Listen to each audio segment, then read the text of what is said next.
Eu tenho que estar onde a empresa precisa. É isso. Independente se é operacional ou não.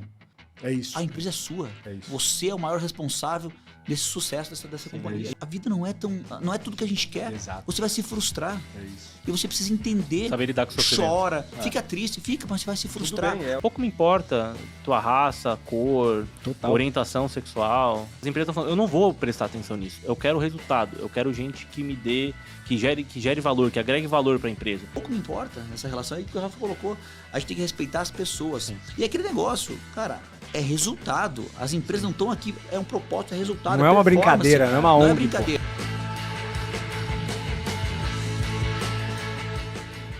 Buenas, seja bem-vindo a mais um episódio do podcast do Além do CNPJ. Primeiro de tudo, muito obrigado por você estar aqui, pra gente trocar uma ideia de empreendedorismo vida real. Cara, as duas pessoas que estão aqui na minha frente hoje pra gente trocar ideia, episódio com duas pessoas eu gosto porque é bem dinâmico, são pessoas que estão vindo, cara, com conhecimento, o que esses caras fazem na vida real, no dia a dia deles, vem pra resolver um problema, uma dor muito grande da gente que é empreendedor, porque é um problema latente no mercado, que a gente fala...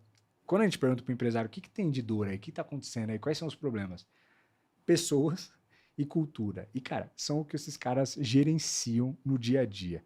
Imagino que a vida deles deve ser um estresse danado, porque é só BO. Porque pensa que se o nosso problema é pessoas e cultura, e eles trabalham isso, deve ser um BO atrás de BO. E eu quero entender esses cases que vocês têm. Os caras atendem grandes corporações e a gente vai poder trocar um pouco de ideia aqui. Então, pô, tô muito feliz em apresentar meu brother Rafael e meu brother Alexandre da Clima. Pessoal, muito obrigado por estarem aqui para a gente trocar essa ideia, viu? Valeu, Boa. obrigado. Obrigado. Prazer é todo nosso, cara. Obrigado pela oportunidade. Né? Com certeza vai ser um prazer a gente falar um pouquinho nisso. E você acho que resumiu muito bem em poucas palavras. Pessoas, cultura, hoje é o desafio que a gente percebe nas grandes corporações. Né? E não só a questão ali de senso de pertencimento, mas como a gente consegue tornar pessoas conectadas com um propósito, se sintam felizes trabalhando e gerando grandes resultados, né? Então, esse é o nosso dia a dia, né, Rafa? Esse é o nosso dia a dia. Vocês vivem isso aí o dia inteiro. Exatamente. Caramba, cara. E é um BO, pensa, porque pra gente é um BO. Claro que é um BO gostoso de resolver, porque no final são pilares extremamente importantes. São aqueles pilares que moldam o futuro da sua empresa. Total. Mas que quando você fala com os empresários, cara, a reclamação é pessoas e cultura, tá cada dia mais difícil. E a gente vai discutir um pouco disso nos meandros disso. Legal. Mas eu quero começar, antes de a gente falar da Clima e da estrutura todas que vocês têm e tudo mais, quero conhecer vocês um pouco mais a fundo. Começar pelo Rafa aqui, o Rafaelzinho. De onde você veio? Como foram as suas referências familiares? Pai, mãe, presente? Como que foi a referência? Quando você era criança, você queria ser o quê quando crescesse? Como a gente está em dois, para a gente conseguir ser dinâmico, de forma bem resumida assim, dá uma trajetória aí, me conta um pouco da tua trajetória, até o começo, porque eu sei que você empreendeu, né, antes de entrar para Clima, como que foi esse processo? Sim. Dá um overview pra gente aí, Rafa. Tá, boa. Bom, obrigado aí pelo convite de novo. Tamo junto. Cara, eu sou de São Paulo, natural de São Paulo, mas moro em Curitiba há uns 18 anos. Sou filho de pais separados. Por que você foi para Curitiba? Então, meus pais se separaram, eu tinha uns 5 anos de idade e a minha mãe teve um segundo casamento. E na cabeça do meu pai, o filho tem que estar com a mãe. Não que ele não seja presente, na verdade, meu relacionamento com meu pai é ótimo, maravilhoso. Inclusive, um beijo pra ele aí. Isso aí. Mas eu tive que vir para Curitiba porque ele também apoiou. Falou, o filho tem que estar com a mãe e tudo mais. E o segundo casamento dela foi com um cara que morava em Curitiba. Eu acabei indo, tinha uns 11 anos de idade. Boa. Morei 1 ano e meio com ele aí, em Atibaia, interior aí de São Paulo. Que legal. E foi isso. Então, esse foi o motivo. Então, eu comecei ali, né, aqui em São Paulo, depois me mudei para Atibaia porque eu nasci prematuro, todo um rolê ali. Fui morar com meu pai, foi incrível a minha experiência com ele. Foi lá que ele despertava muito a criatividade em mim. Ele me incentivava muito filho, tem que ser diferente, você tem que fazer algo a mais, fazer algo diferente do que as outras pessoas estão fazendo. Você tem que estudar muito, mas eu não segui a risca. Não foi no pé da letra. Não segui nada. Eu falei, nada a ver o que ele tá falando, eu sou muito novo, criança, né, e tal. Mas enfim, aí fui morar em Curitiba. E eu fui depois, já para encurtar mesmo, fui para a faculdade e tudo mais. Você estudou o quê? Eu fiz publicidade e propaganda, mas tem um gap aí, porque o meu sonho mesmo era ser jogador de futebol, apesar de Caramba. não parecer pela minha cara. Mas né? jogava bem? Se eu jogasse, acho que eu teria conseguido. Ele disse que sim, né? Mas seguiu um pouco eu de não vou carreira contar, no Amador, Eu não vou não? contar aquela história que todo mundo fala de, pô, me foi meu machuquei. joelho e tal, e na base do Grêmio Barueri, né? Sim. Tipo, não foi isso. Mas você eu jogou tentei. federado, alguma coisa assim, não? Não cheguei nesse nível. Eu tinha muita vontade de jogar, assim. Sim. Eu jogava de meia esquerda. Como eu nasci canhoto, eu sou destro pra chutar, então é meio estranho. Aí eu falei, pô, eu quero aprender a chutar com a esquerda. E era um dos diferenciais, assim, tipo, hoje eu treino, chuto com as duas pernas, tudo mais. Mas assim, cara, não deu certo. O mundo é muito. Depois eu fui ver que, na verdade, eu não queria ser jogador, demais, sabe? né? Porque eu fiz alguns testes, tentei entrar na base do Santos, joguei um pouquinho ali no Curitiba por um tempo. E o mundo do futebol, na verdade, não é esse que a gente vê, né? Então eu me desmotivei meio que na hora. E é um esporte permeado por corrupção, esquema. Não, total. Coisa, E assim, loucura, cara. teve problemas ali no dia a dia. Dava pra ver que tinha alguma coisa rolando também no meio Tem dos demais. testes. O que mais tem? É sujo. É um mercado sujo. Bem demais, sujo, e essa realidade que a gente vê aí da Champions League, desses campeonatos aí das top 5 ligas do mundo, cara, é uma raridade absurda. A realidade do futebol é quando você tá vendo um jogo da Copa do Brasil, né? Tipo, os times lá da série, nem tem série, né? Já tá na distrital ali, os caras têm que, tipo, o goleiro é dentista e tem que jogar, tem que treinar, essa é a realidade. É isso mesmo, é a realidade do Brasil, o que a gente vê na TV, o que é? É 0,1%. Exato. Total. Tanto é que um dos caras que veio aqui, ele jogou profissionalmente. Alguns caras, cara, acredita que tem bastante empreendedor que era jogador de futebol deprimido porque não foi pra frente. E aí, cara, eles contando as trajetórias assim, cara, algumas coisas assim que algumas nem vieram pro podcast, só no bastidor mesmo trocando ideia, de sujeira mesmo, forte, cara. Então, eu vi algumas coisas, mas não dá pra comentar muito, né? Mas eu já vi algumas coisas e, cara, eu fiz alguns testes ali e, enfim, depois eu vi o mundo e me frustrei e falei, cara, eu vou estudar, eu não sabia o que fazer. E aí fiz alguns testes vocacionais e tudo mais para tentar descobrir, porque eu tinha ali 16 anos, falei, cara, o que eu vou fazer na minha vida? E aí deu lá comunicação social com habilitação em publicidade e propaganda, porque eu era de falar, de conversar, e na época eu me achava super tímido, não que eu não seja, mas eu ficava mais retraído, introvertido. Falei, cara, não é possível, né?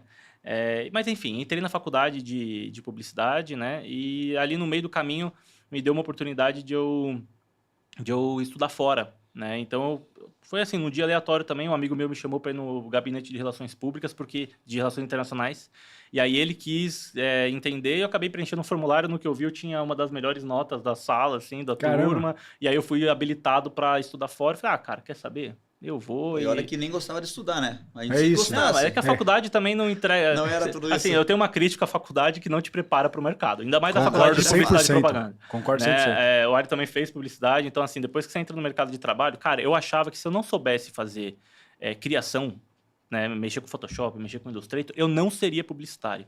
Cara, tipo, olha como é uma fatia, cara. É um detalhezinho de publicidade que isso eu queria que até as faculdades ela até prestassem mais atenção para formar o profissional, para mostrar um pouco. Para mim, a faculdade de publicidade tinha que ser agência.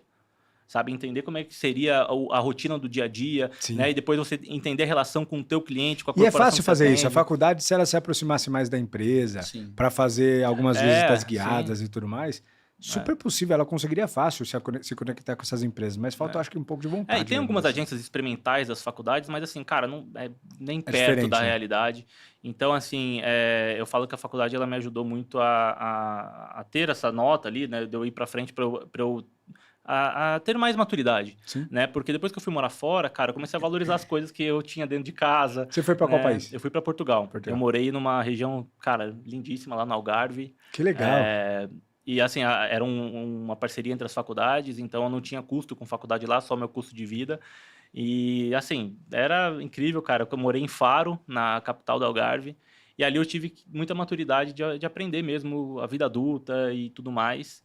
Então ali eu virei a chave. Aí eu fui o filho que meu pai fala, que eu falei ali no começo, cara, eu tenho que estudar, eu tive alguns problemas, emprestei meu nome para quem não devia, tava devendo, e eu falei, cara, eu preciso colocar a rédea na minha vida, e foi quando eu resolvi estudar muito para realmente ser alguém diferente, e eu vi que estudar mercado financeiro, entender como o mundo funciona, porque o empreendedorismo, na minha opinião, ele te ensina a meio modus operandi do mundo, sabe? Tipo, como que funcionam as coisas. E, claro, tem muita gente que tem medo disso, né? Mas eu me motivei e falei, cara, então existe esse controle da nossa própria vida. Total. Então eu comecei a me preparar muito. E eu tava ainda perdido quando eu voltei pro Brasil. Eu falei, cara, eu acho que eu vou trancar minha faculdade porque eu não faço criação gráfica, eu não tenho a menor ideia disso, eu não sei nem exportar direito um arquivo no Illustrator, no Photoshop, nem nada. E aí eu tava certo que eu ia mudar de curso, ia tentar fazer alguma outra coisa. Foi quando me surgiu uma oportunidade numa agência e eu entrei numa vaga comercial, né? Era uma vaga ali que ela não era de estágio, era uma vaga realmente para vendas. Mas na época eu fui bem na entrevista e aí o antigo dono dessa agência, ele me deu a oportunidade e falou, cara, eu vou abrir um estágio, você está estudando, e eu ganhava incríveis R$600 por mês. Já estourou, forrou aí.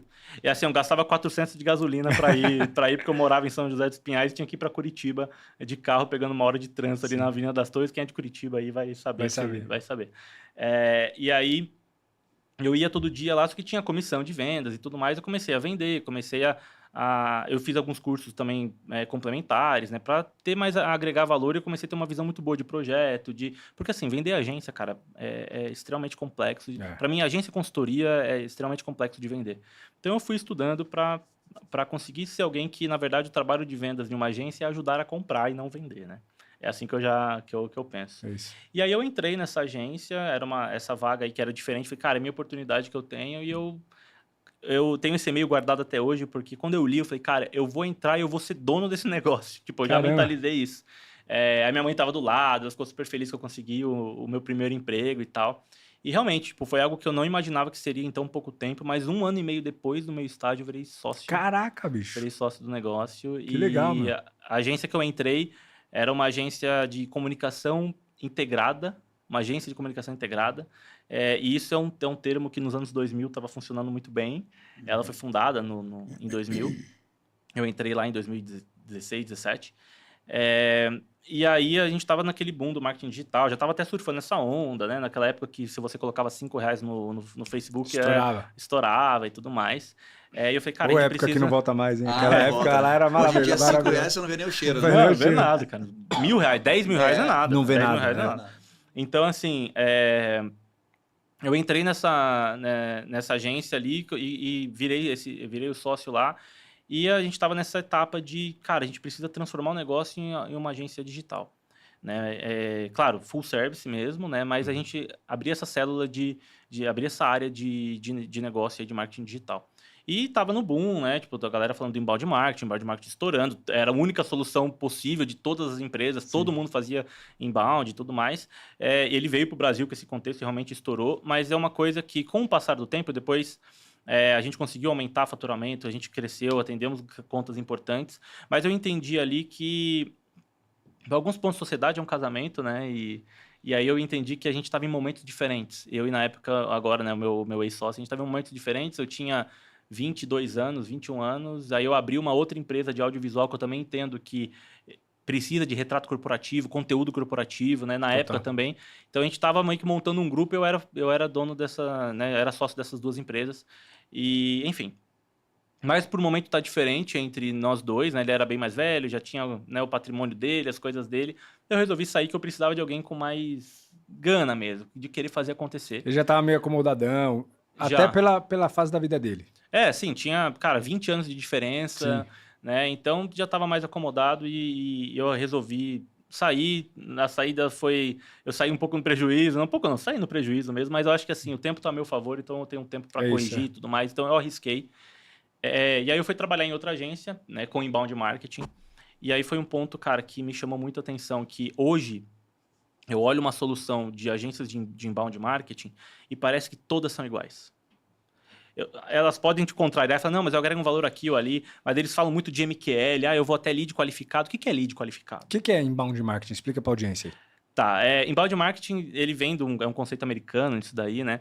Mas é basicamente você trabalhar a jornada do colaborador entregando conteúdo... Do colaborador não, já tô adiantando um pouco. Trabalhar a jornada, né, do consumidor entregando conteúdo para ele que ele se interesse, né? E tá o funil do marketing, né? Então, tá no topo do funil, né? Ele tá no começo ali da jornada de compra. Aí você vai entregando relacionamento com ele, né? O marketing de relacionamento. E ele vai descendo no funil, né? Ele vai descendo no funil, né? Tipo, agora ele abriu um material de meio de funil, beleza, ele está no meio do funil. Agora ele vai abrir um material de fundo, por exemplo. Normalmente materiais de topo de funil é sempre, o que é isso? Por que você deve fazer isso? E tudo mais. Depois você entra o material de e-mail, já é um pouco trabalhando as objeções, tal. Aí depois o material de fundo de funil ali são os cases e tudo mais. É um termo bem batido, né? Todo mundo já conhece. Mas, para mim, tem um grande problema quando a gente trata um contexto de marketing B2B, né, de empresas B2B, de vendas complexas. Porque venda complexa não significa que é venda... venda complexa não é venda B2B. É claro que a maioria dos casos.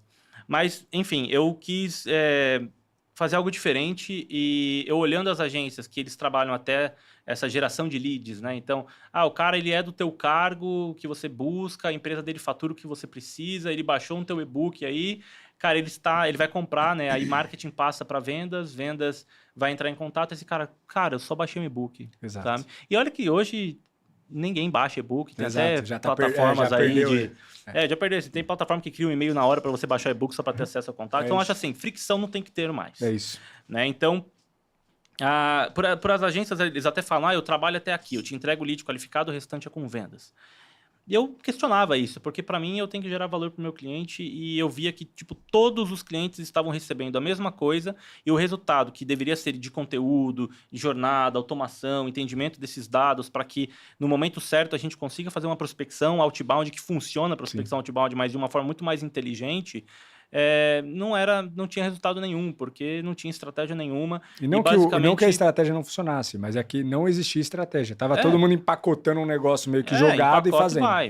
E aí eu comecei a questionar esse modelo de trabalho, porque no final era lead que estava vindo por mídia. E eu falei, cara, eu não quero isso para minha carreira. Eu não acho que a empresa que a gente tá aqui, eu tô aqui, tá gerando valor para os clientes. Então, eu queria entender um outro modus operandi. Né? E eu comecei a estudar venda complexa, B2B mesmo, que é muito mais relacionamento, né? Então, isso fez com que eu me tornasse um profissional melhor, que agora sim eu estou com a minha carreira mais consolidada nesse sentido de sair dessa... Eu fiz uma promessa para mim mesmo, falei, cara, eu vou sair de operação de agência, porque eu não quero mais entrar nesse meio de ficar gerando lead, onde as empresas trocam 5, 6, 7 vezes de agência, ou se fica com a agência porque também não vê valor, porque elas continuam gerando lead. Então, para mim, é isso. Geração de lead não funciona para nenhum contexto de venda complexa, ainda mais B2B, não funciona. E aí eu comecei a estudar para virar e trabalhar aí com o que de fato funciona. Né? A gente tem que entender a jornada e momento de compra. Né? Então, é bem diferente de montar uma estratégia go-to-market, é bem diferente de você desenvolver uma estratégia com ICP definido, mapeamento de mercado, né? E aí você ter realmente uma... Isso é estratégia, né? Então você vai discutindo a tática de quais são os tipos de conteúdo que você vai trabalhar, como que você vai fazer, mas de uma forma muito mais inteligente, sem esse foco de geração de lead, que hoje marketing e vendas é uma coisa só, né? Então, foi nesse contexto, né, que eu estava procurando ali algo, né, para empreender ou para, enfim, entrar num negócio aí relevante. E foi quando eu entrei na Clima, né, e com essa missão de não trabalho na operação, mas realmente vender toda a solução que a gente tem aí, um ecossistema incrível que a gente está já lançando para o mercado aí, para... de cultura organizacional, né, endomarketing, etc., que a gente vai falar mais aqui.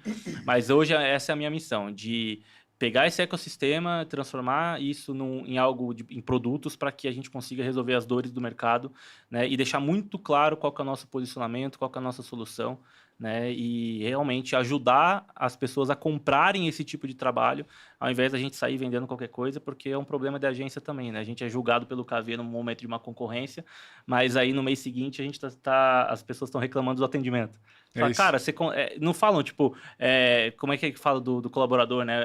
Você contrata Você contrata pelo técnico, você demite pelo comportamental. Contrata pelo técnico, demite pelo comportamental. Cara, em uma contratação de uma agência de comunicação, né, de uma empresa que está abrindo um processo de bid, de concorrência, avalia-se um KV em 5 minutos, né? Tipo, ali numa reuniãozinha rápida, e aí, cara, a estrutura, o atendimento, a operação, quem está por trás, quem são as pessoas, estrutura de liderança, como que funciona o dia a dia, é pouco falado.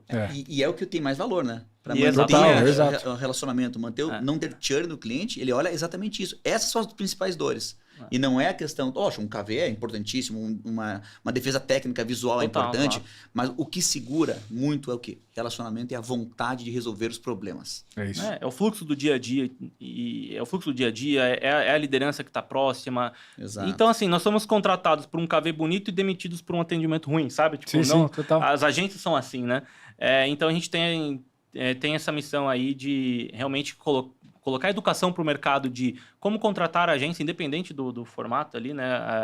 Mas, assim, é um modelo que a gente tem que entender que vender esse tipo de trabalho é complexo, por isso que eu falo que o trabalho de vendas de quem vende agência, né? Quem vende esse tipo de solução, é ajudar a comprar, levar clareza para essa pessoa e também mostrar que o que é importante nesse julgamento, né? Numa escolha de um fornecedor. É uma espécie de uma venda consultiva de fato. Total, porque senão exatamente. se você só falar assim, ó, tá aí as opções e tudo mais, nem ele sabe o que ele precisa. Não, e muitas vezes não sabe. Não sabe. Muitas vezes a gente, junto com o cliente, tem que entender de fato a dor que ele acha que ele tem e não é aquela. É isso. É uma pré-consultoria. É um processo de ter o entendimento e buscar a causa raiz disso. É isso aí mesmo. Exato. Então, basicamente essa é a minha trajetória. Legal, de uma forma rápida aqui. Se eu fosse falar muito de futebol, ia ser uns 4 episódios aí de podcast. Jeito, que eu vi que o que eu curto é tática, não era jogar, não. É isso. É da hora. Só a gente continuar. Bem, sobre essa. Dá pra gente diminuir, aumentar um pouco a temperatura do ar? Vocês estão com frio ou não? Estão tranquilos? Não, tá tranquilo. Tá de boa? Tranquilo. Aumenta um pouquinho, se conseguir. A mão tá gelada, mas eu não tô com frio, né? Então já era. E aí, tá ótimo. Sucesso. E agora a tua vez, cara. Você, como que foi essa tua trajetória também? Você já é de Curitiba desde sempre? Como que foi todo esse processo? Você quis estudar publicidade e propaganda mesmo? Como que foi esse processo de descoberta? Até onde chegou na Clima? Dá um overview aí. Bom, eu sou de Curitiba, nasci e me criei de Curitiba, sou o cara que fala leite quente, chevette, é isso aí, né? Curitibano raiz mesmo. Bom, e a minha infância, eu sempre comento com o pessoal, eu não tenho aquela história triste pra contar, sabe, do empreendedorismo? Pô, começou, cara, eu acho que eu sou um cara privilegiado, né? Sim. Nasci numa família, cara, classe média, né? Nunca faltou nada. Nunca faltou nada, graças a Deus. As minhas escolas foram escolas boas, particulares, então, como eu falo, assim, eu não tenho história triste. Mas uma coisa que eu coloco muito, que eu achei muito do meu perfil, desde a época de escola. Primeiro, eu sempre fui muito relacional. Eu sempre tinha essa facilidade, me relacionava com todo mundo, conversava, era um cara bem quisto ali e aqui. E isso, desde essa época, me abriu portas, sempre, até hoje. Total. Né? E essa habilidade, você vai desenvolvendo, você vai entendendo, você vai começando a ter mais maturidade, você vai vendo o poder que isso tem em tudo na sua vida. Seja no negócio, seja em vida pessoal, seja o que for. E de lá pra cá eu percebi assim, tinha um grupinho de amigos, eu sempre era o cara que assim, sabe, o que tava à frente, tava falando, as pessoas seguiam, as pessoas gostavam. Então eu falo, pô, até minha mãe falava, ó o palhaço da turma, fala alguma coisa, todo mundo dá risada. Então, eu sempre fui muito esse cara, o cara do fundão, o cara que sempre agitava as coisas. Então, isso foi a minha vida toda, desde pequeno. Bom, chegando lá, estudando, avançando, faculdade, né? Pô, escolhi publicidade. Eu tentei fazer, no início da minha carreira, geologia. Aí você pensa, pô, mas o que tem a ver, cara? O que tem a ver? Também não sei. O porquê. Eu sei que um amigo meu foi na Federal, fez lá, cara, não passei. Não passei em geologia, obrigado. Acho que bom, né? Foi o caminho certo, né? É isso aí. Beleza, não deu certo, imaginei o geólogo lá, né, vendo rochas, não sei o que, solo, cara, eu acho que não daria certo. Beleza, passou esse ano, fui lá, publicidade, né, pô, fazer alguma coisa, e eu comecei com relações públicas. Eu fiz relações públicas. Na época eu não sabia muito bem o que era relações públicas, né? Tanto que eu entrei, acho que foi a 2ª ou 3ª turma da PUC em relações públicas, né? Então era uma turma, uma modalidade nova, assim, né? Sim. Então, o que era? Mas vai trabalhar com empresa, vai ser o porta-voz da empresa, vai trabalhar... Pô, legal, mas não conseguia ainda ter uma visão clara. Legal, vou fazer. Cara, fiz o curso, e aí acho que o que o Rafa trouxe, né? De fato, a faculdade não te prepara para ser empreendedor. Né? Nem para o mercado de trabalho. Nem para o mercado de trabalho. Eu acho que você entra... Né, você tem uma visão muito romantizada de algumas coisas, muito literal de algumas coisas. Quando você vê na prática, cara, totalmente diferente. A realidade te dá umas bordoadas na cara que tem que se ligar. É isso aí. Né? Acho que esse é o grande ponto. Mas enfim, fiz relações públicas, me formei. Falei, pô, legal, bacana, tá, mas o que eu vou fazer? né? E nesse momento eu falei, cara, eu vou conectar, vou aproveitar que eu fiz 4 anos de relações públicas, eu vou fazer mais 2 anos de publicidade. Então eu fiz aquela equivalência e continuei publicidade. Nisso já fazia estágios de comunicação interna, a coisa já flui normalmente, né? Até porque eu tinha que pagar parte do meu curso, como eu falei, né? Então não tem história triste, mas eu estava contribuindo ali do que eu podia no momento para poder ajudar no dia a dia, né? Sim.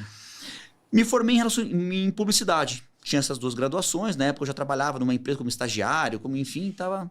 Mas era parte de marketing, comunicação interna, fazia peça, eu era da criação, então eu desenvolvia parte gráfica, tudo mais. Boa.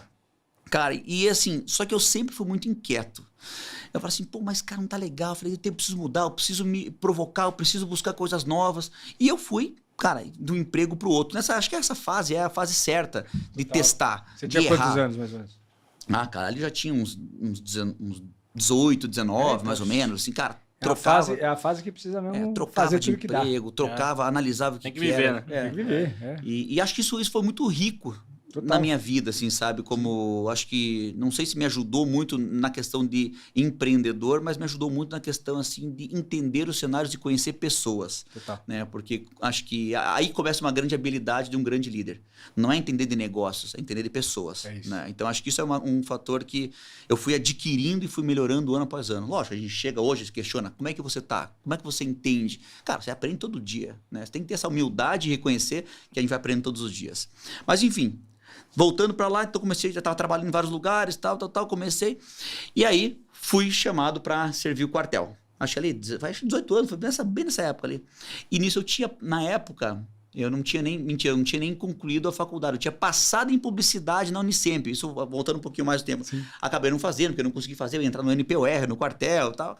Entrei no quartel, fiquei ali 8 meses. Isso antes de graduar, né? Cara, isso pra mim foi muito legal. Foi uma experiência muito bacana, né? Eu era... Deve ser uma experiência. Eu não tive a experiência, mas deve ser muito legal. Eu confesso, assim, que no começo eu quis entrar, depois eu me arrependi, mas já tava dentro. Entendeu? E eu falei assim, bom, vambora. Tô aqui. Já tô aqui, vambora, né?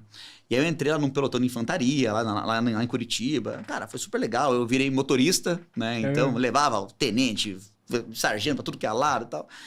E isso me trouxe uma realidade muito engraçada e muito diferente do meu dia a dia. Porque você pega pessoas de todas as faixas, seja nas situações financeiras, né? Classe social, A, B, cara, cruza todo mundo.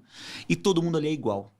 E isso para mim foi muito rico, em olhar um pouco as pessoas, conhecer outras realidades que era diferente da minha naquele momento e começar a entender. E cara, mesmo nesse momento, mesmo no quartel, eu era um dos caras que me conectava com quase todo mundo. E aí que eu falo da habilidade lá de trás, que isso vem comigo ao longo do tempo. Enfim, fiquei 8 meses lá, saí até na primeira baixa, que tinha até por... Cara, um cara legal, quer sair? Quero. Que quem tinha os melhores comportamentos, tinha essa preferência de sair antes. Eu falei, cara, não é pra mim, né? Isso eu saí, fui pra uma loja de tênis, trabalhei vendendo tênis. Numa loja, cara, beleza também. E como eu falei, sempre fuçando o mercado. Tudo. Cara, cheguei lá, nunca tinha trabalhado com vendas na minha vida, nunca. Cara, entrei no primeiro mês, entrei na metade do mês e tal, já fui o segundo melhor vendedor. Mas o que eu sabia de tênis? O que eu sabia de venda? Nada. Atendimento total. Eu sabia, cara, me comunicar com as pessoas, eu sabia me relacionar, sabia talvez gerar valor no que eu estava colocando. Segundo mês, bati o recorde de venda, melhor vendedor, segundo, terceiro, cara, fui convidado para vir para São Paulo, para trabalhar na rede em São Paulo. Cara, não era o que não é isso que eu quero, sair.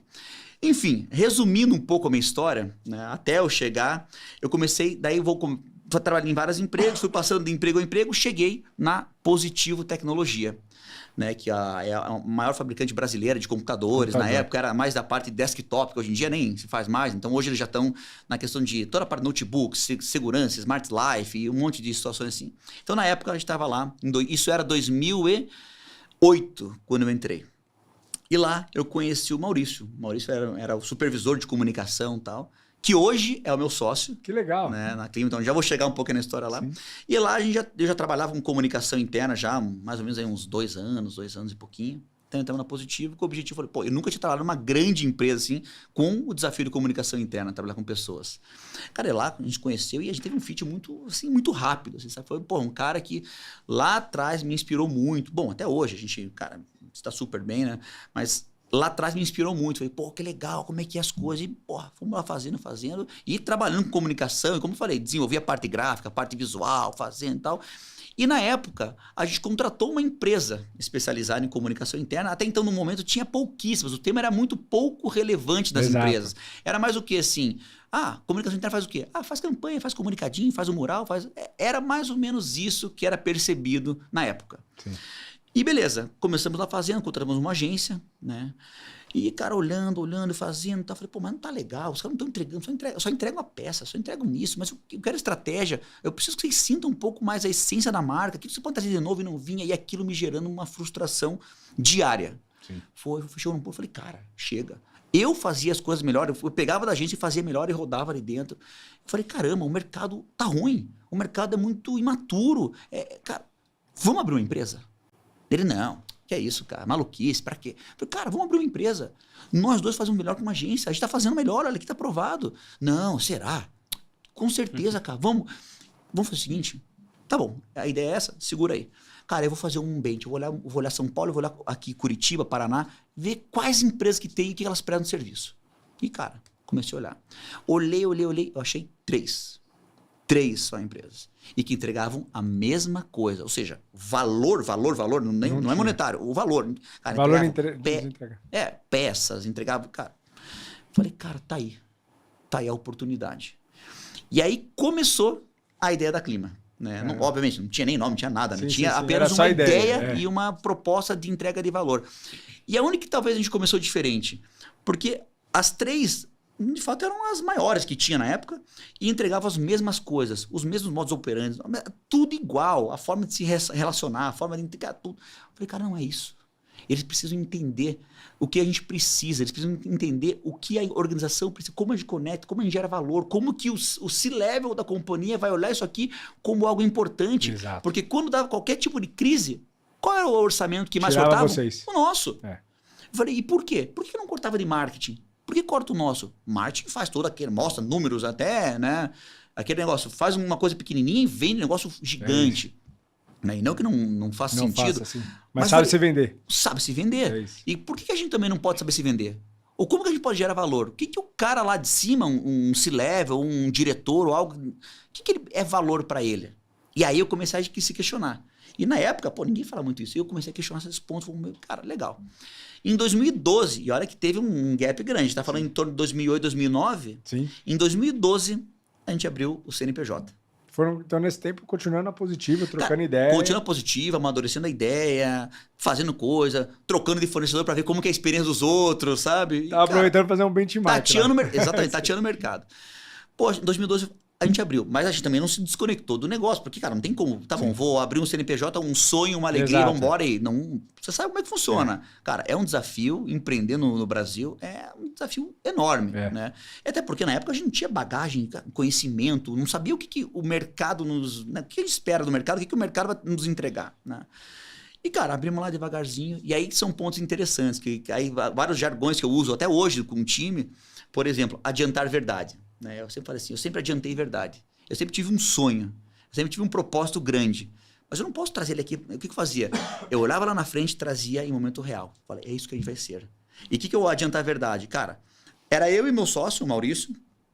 A gente falava assim, cara, vamos atrás. Eu tinha um bom relacionamento, até hoje eu tenho um bom relacionamento com várias empresas. E na época eu também tinha, até porque por causa da Positiva, na época eu estava lá já com uma posição de gerência e tudo mais, isso passando o tempo, e o Maurício já tinha saído da Positiva, foi fazer um outro negócio, empreender com o pai dele, E tinha saído e eu estava lá como gerente, conhecia muita gente, até benchmark, troca as figurinhas e tal. Eu falei, cara, eu vou usar do relacionamento, eu falei, cara, eu vou começar. Chegava lá como positivo ainda, falei, cara, o negócio é o seguinte, a gente tá com uma agência, a gente tá começando, com uma proposta de valor essa, não sei o quê. Cara, deixa eu fazer um trabalho pequeno com vocês, o que você acha? Não, mas como é que é essa tua agência? É uma agência? É só você? Não. Tem 5 pessoas, eu e mais 5 pessoas. Cara, não tinha nada. Sim. Era eu e o Maurício e não tinha nada. Tem 5 pessoas. Tem time de criação, conteúdo. Pô, legal, bacana. Cara, deixa eu fazer um trabalho pequeno. Pegava o trabalho, conseguia um trabalho. E eu já fui, na época, eu fui bem arrojado. A gente foi na GVT. Caramba. Conhece a GVT, né? Que foi adquirida pela Telefônica e no Paraná, a melhor Curitiba, internet do mundo. Cara, e era fantástico. Era a internet incrível, deles era impecável. A GVT assim, era uma baita de uma empresa. E ali principalmente em Curitiba, que era de Curitiba, né? Cara, era um baita de um negócio. E, cara, eu fui lá, bater na porta, uma pastinha embaixo do braço, sabe, old school? Né? Pastinha embaixo do braço aí. Cara, conseguimos um projeto, uma campanha pequena. Cara, eu desenvolvendo arte, trabalhando, e assim, e não abria a mão da Positivo, tava lá fazendo Positivo. E à noite, cara, 3, 4 da manhã, todos os dias, trabalhando assim, entregando ali, montando um portfóliozinho, batendo em outros conhecidos. Olha aqui, ó, tem lá de VT, olha que legal, que bacana, vamos lá e tal. Cara, dito tudo isso, né, adiantando algumas verdades, eu não sei se foi sorte ou não, as coisas foram acontecendo, né? E acontecendo, chegou num ponto, mais ou menos ali 2016, mais ou menos, 2017, chegou num ponto, falei, cara, tá complicado, não tô conseguindo dar conta. Você tocou as 2 empresas por anos, cara. Anos, não foi essa noite por dia. Caraca, mano. Foi anos. E aí quando chegou em 2010, e nisso, aí o Maurício já tava meio que focado, a gente alugou uma salinha de coworking, quadradinho, entrava 3 mesas e, nossa senhora, ia apertado. E ele tava lá meio que tocando meio que um dia a dia, né? Eu ainda não abri a mão da Positivo, porque, cara, tava numa posição interessante, tava bem no mercado e tal. Acabei saindo, o homem falou, cara, não dá mais. Falei com o meu diretor, expliquei a situação. Falei, cara, mas não quero que você saia. Você não vai sair, não, mas é importante, eu preciso... E esse meu diretor, que hoje é um amigo meu pessoal, cara, ele falou assim, cara, você tá certo. Você tem uma visão empreendedora, você tá muito pra posição aqui. E aqui não tem como você crescer, cara. Então, cara, eu falei, me ajuda a sair. Me ajuda a sair bem. E não sair bem assim no sentido de grana, não é isso. Falei, me dá conta da Positivo. Ele olhou assim, faz um cálculo pra mim e gere um save que a conta é tua. Falei, beleza, deixa comigo. Caraca. Cara, montei tudo. Como eu tinha todo o orçamento, eu sabia tudo, né? Cara, montei tudo, entendi. Falei, tira essa pessoa, tiro essa, já formo minha equipe lá, né? Sim. Cara, conectei tudo, cara, gerei um save pra ele falar, apresentar, tá aqui, ó, teu save. Ele olhou assim, cara, legal. Vou levar pro presidente e a gente vai falar. Cara, deu uma semana. Conseguimos, aprovado, pum. Aí fiz todo o desligamento. Caraca, e nisso... que legal, meu. Isso também é o mérito de um histórico que você criou lá, né? Lógico. Não. Se você não fosse o cara para eles confiarem 100%, pra você ver como é importante você trabalhar bem independente do que você faz. E isso não só abriu portas, como eu falei, eu tinha um bom relacionamento, porque eu tinha Positivo Tecnologia, mas tem o Grupo Positivo, que ele é mais focado hoje na parte de educação corporativa, educação de forma geral, né? Sim. E na época tinha a Universidade Positivo, que hoje já foi comprada, enfim, mas na época era a Universidade Positivo. E nisso eu conheci o diretor lá também. Eu falei, olha, saí e eu sei que você precisa desenvolver uma área aqui, não sei o que você acha que eu faço para você? Trouxe a conta deles também. Caramba. E aí começou a coisa fomentar. Então de lá para cá foi muito a parte de relacionamento que foi trazendo muitas contas, né? Sim. E nisso pra gente foi muito importante, porque, cara, a gente começou a ganhar musculatura, começou a entender mercado, comecei a entrar no mundo empreendedor, no começo era uma zona, contabilidade, cara, assim, se eu olhar pra trás, olhar hoje, falo, gente do céu. Que loucura. Que loucura. E hoje eu entendo por que, sei lá, 90% dos empresários quebram no primeiro ano. É isso. Né? Porque muitas vezes ele tem o técnico, mas gerenciar um negócio... Os 360 que o empreendedorismo exige é maluco. Fiscal, tributário. Tem um livro chamado Mito do Empreendedor, que eu recomendo para todo mundo, não sei se você já leu. Mas é muito legal porque ele conta um pouco de como que as pessoas viram empreendedores, né? Até cortando aqui para o Brasil... as pessoas viram empreendedores por necessidade. Total. Exato. Ninguém é preparado para ser, né? Então, acaba virando porque não tem alternativa no mercado e vai se deparar com administração, contabilidade, quando começa, mal sabe. Mal sabe. Então, então, esse livro aí do Mito do Empreendedor é bem legal porque ele conta essa história, né? De ter o técnico, e quando o técnico ele precisa do administrador e ele precisa do empreendedor, que é o visionário. Exato. Então, esses são os três perfis que você tem que trabalhar. Empreendedor, e uma pessoa, né? É o empreendedor, né, que é o visionário, é o técnico e o administrador. Então, esses três perfis você tem que trabalhar ele dentro de você para que você tenha... E, na verdade, quando você normalmente é sozinho, cara, você tem que ser os três, o que é muito difícil. Muito difícil. Só que você já ter essa clareza que você precisa desses três, você já sabe o que procurar, o que fazer e para onde ir, né? Porque no começo é você mesmo, não tem essa, né? Para ir trazendo esse know-how para dentro, porque é isso, o cara às vezes é técnico e é o que mais acontece com o empreendedor que se ferra aí. O cara é exímio. Mas aí quando vai empreender... Designer vira tudo dono da agência. E aí ele não sabe administrar, ferrou, entendeu? Vai tudo embora. Exato. Mas daí, assim, contando um pouco dessa história, graças a Deus a coisa foi funcionando, acho que muito trabalho, muita competência, assim, cara, uma coisa que negócios me ensinaram, assim, é realmente que a gente, assim, para ter sucesso, bom, primeiro, não vou ficar aqui, a dedicação, cara, isso é o básico, isso é o básico, tá? Mas uma coisa, assim, que, cara, para mim foi muito claro, renúncia. Eu tive que abrir mão de muitas coisas da minha vida, É. sabe? Ficar longe da minha esposa, como eu falei, esse trabalho até às 3 da manhã foi durante quase 4 anos, sem tirar um centavo da Clima, porque eu precisava fazer a empresa crescer, não tinha condição de pagar nada, Sim. né? Então, ficar longe da minha esposa, abrir mão do sono, abrir mão de um monte de outras coisas, teus desejos, anseios, e, cara, você abre mão de um monte de coisa para um bem maior e que não vem a curto prazo. Exato. E que você nem tem certeza que vai Você dar não bom. sabe se vai dar certo. Exato, é. Né? E muitas vezes, muita gente chega do teu lado e fala assim, cara, para com isso. Vai procurar uma Exato. carteira CLT, só tá tão bem. Por que você foi Segurança, sair? né? Não, segurança. No Brasil ainda tem essa segurança. Muito. E, cara, e você vai passando por cima disso, vai acreditando num sonho, às vezes você se questiona, puta merda, será que eu tô certo? Será que eu tô no caminho certo? Será que realmente eu não tenho que ir pra lá? Não, mas você tem que acreditar, cara. Então, assim, foi indo. Resumindo, assim, hoje, como nós estamos hoje, né? Hoje, temos uma holding, né? Boa. Hoje, um dos maiores grupos de comunicação corporativa, né? Então, legal, cara. uma holding focada em cultura corporativa. Vocês são hoje um dos maiores, não? Hoje somos em Um termos dos de maiores holding, ou maior? eu Como que é? acredito fielmente que hoje nós somos os maiores Legal. em termos de holding, né? Que a maioria tem uma agência, outra. Sim, Nós temos essa holding, e dentro dessa holding a gente tem algumas empresas que focam especificamente o quê? Uma comunicação interna, endomarketing, a outra a parte de cultura, employee branding, employee experience, EVP, jornada do colaborador, outra que é uma parte de tecnologia que a gente está desenvolvendo para conectar tudo, mas tudo isso tem uma convergência em prol de promover uma cultura saudável e alta performance para as organizações e pessoas. Legal. Né? Então, hoje, né, a gente for lá para trás, adiantar a verdade, tinha 5 pessoas, hoje a gente olha, a gente tem um time, a nossa matriz é em Curitiba, a gente tem sede em São Paulo, né, então com quase mais de 100 pessoas no time. Caramba, que legal. Né, então, é uma equipe grande, né, é um trabalho que a gente vai... Hoje, os maiores players de mercado, hoje são nossos clientes, né, a gente tem Itaú, Volvo, Nike, Burger King, enfim, diversos outros grandes clientes. Né? Então, olhar para essa trajetória que, óbvio, a gente está falando aqui de maneira muito rápida, traz muito orgulho, né? Mas traz muito aprendizado. E eu acho que o grande ponto que nos fez chegar nisso são alguns fatores. Primeiro dele, cara, eu acho assim, humildade, sabe? A gente não chegou a lugar nenhum. A gente está construindo e sempre estaremos construindo. Talvez estamos construindo aqui, mas está construindo. É eterno, né? O aprendizado é eterno. Total. Segundo ponto, cara, se envolva com pessoas boas. E, se puder, melhor do que você. Total. Esse é um ponto que, para mim, eu aprendi muito, né? Eu vejo assim, hoje, eu me sinto muito grato. A equipe que eu tenho hoje do lado, que sustenta, né? Que tá do lado. Cara, muitos deles são muito melhores do que eu. Sim. Muito melhores do que eu. O Rafa é um caso claro. Né? Do que ele faz, é muito melhor do que eu. Sim. Eu aprendo com o Rafa muito, todos os dias. Né? E eu tenho essa humildade de reconhecer e saber, cara, vamos construir junto e a gente cresce junto. É isso. Né? Eu acho que não tem... O segredo, eu acho muito assim, cara, você tem um propósito, você tem um negócio, você tem um objetivo.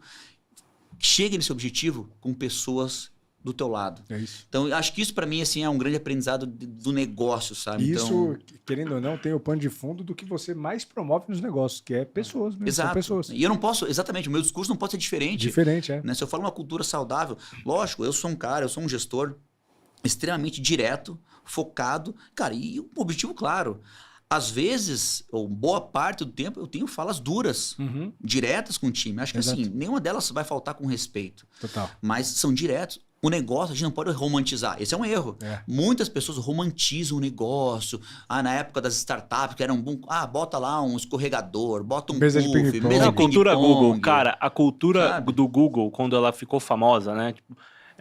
Atrapalhou demais, cara. Porque deu uma infantilizada. Visão. Deu uma visão, cara, que o cara... por exemplo, sei lá, tá na festa junina, o cara tá já trazendo pro modelo remoto, por exemplo. Sim. O cara põe uma fogueirinha lá no Zoom da vida e fala que isso é EB, que isso é cultura. Cara, não tem nada a ver com isso. EB é marca empregadora, que aí é um ponto que dá pra gente falar bem, né? Eu falo muito assim que tem alguns estudos de consultorias americanas, eles fizeram alguns estudos cruzando com a Bolsa de Valores. E aí é o seguinte, nos últimos 70 anos, as empresas...